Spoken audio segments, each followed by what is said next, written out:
గౌరవం లోపించలేదు. మూర్ఖుడివి నీవు కుంతిపుత్ర.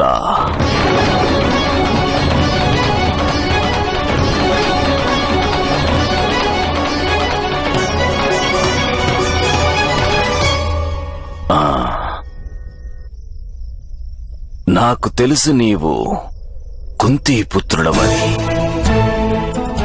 ఆ సూర్య భగవానుని వరపుత్రుడవని.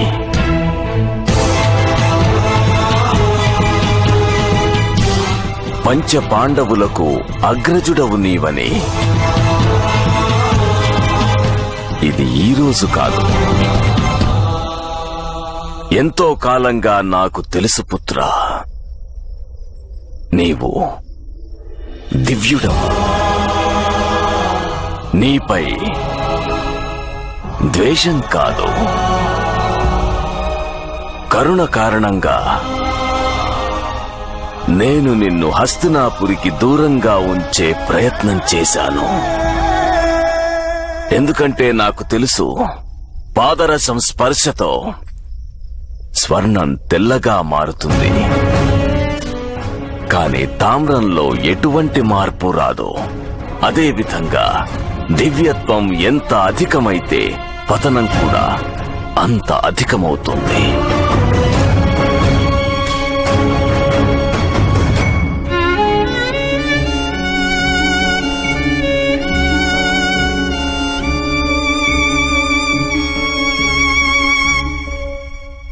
నా జన్మరహస్యం తమకు తెలుసు మహితాత్మ,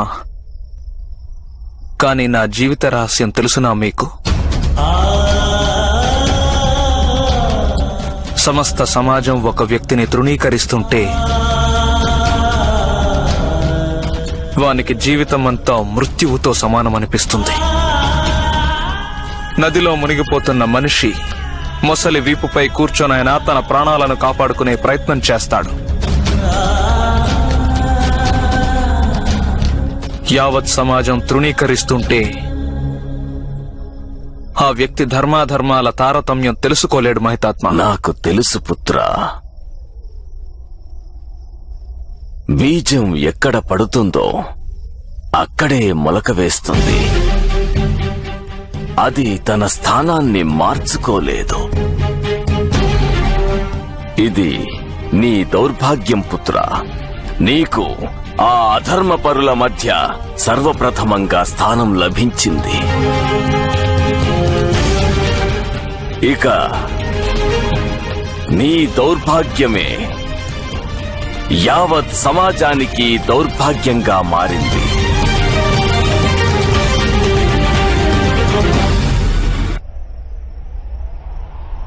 ఒకవేళ ఆ రోజు గనక క్రీడోత్సవంలో నిన్ను నేను సూతుడవని కాక క్షత్రియుడవని ఒప్పుకొని ఉంటే పరిస్థితి భిన్నంగా ఉండేది.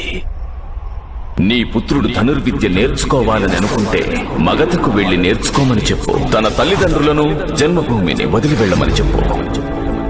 అలనాడు వేదకాలంలో వర్ణ వ్యవస్థ వ్యక్తి కర్మలపై, వాని సామర్థ్యంపై ఆధారపడి ఉండేది. అది ఎప్పుడు జన్మను బట్టి నిర్ధారణ అయ్యిందో ఎవరికీ తెలియదు. ఇది నా వంటి అధికారంలో ఉన్న వ్యక్తుల అపరాధమే. నేను నిన్ను తప్పుపట్టడం లేదు పుత్రా,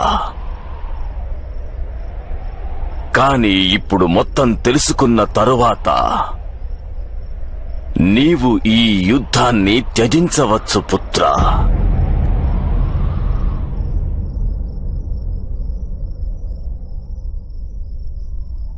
ఇప్పుడు ఆ అవకాశం లేదు మహితాత్మ. నా మిత్రుడు నా జీవితానికి ఒక అర్థం కల్పించాడు మహితాత్మ. యుద్ధాన్ని త్యజించి ఇప్పుడు నేను వాని మృత్యువుకు కారణభూతం కాలేను. ఏది ఉచితమనిపిస్తే నీవు అదే చెయ్యి. విధి తన మార్గాన్ని తానే నిర్ణయించుకుంటుంది పుత్రా.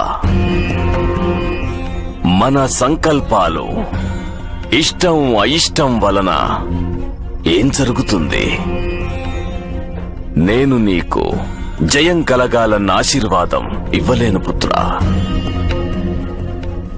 కానీ నీవు ఇంకేదైనా ఆశీర్వాదం కావాలనుకుంటే అవశ్యం అడగవచ్చు. మీరు నాకు ఒక్క ఆశీర్వాదం ఇవ్వండి మహితాత్మ. నేను జీవన పర్యంతం కేవలం ప్రతిష్టను పొందాలని ప్రయత్నించాను. నేను మరణించిన తరువాత ప్రపంచంలో నా పేరు ప్రతిష్ట నిలిచి ఉంటాయని ఇప్పుడు నన్ను ఆశీర్వదించండి. మీరు ఆశీర్వాదాలతో సంపదలు ప్రాప్తించవచ్చు పుత్రా. అప్పుడప్పుడు సామర్థ్యము ప్రాప్తిస్తుంది. కాని ఆశీర్వాదంతో సప్రతిష్ఠ ప్రాప్తించడం సాధ్యం కాదు పుత్రా.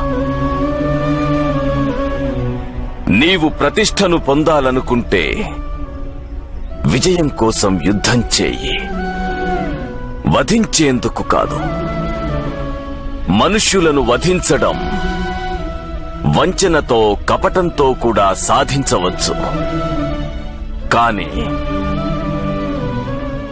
విజయాన్ని పొందేందుకు సామర్థ్యమే ఉపయోగపడుతుంది. అలా చేస్తేనే ప్రతిష్ఠ లభిస్తుంది పుత్రా. నేను నిన్ను ఆశీర్వదిస్తున్నాను. నీవు నిజంగా నీ సామర్థ్యం మీద విశ్వాసముంచి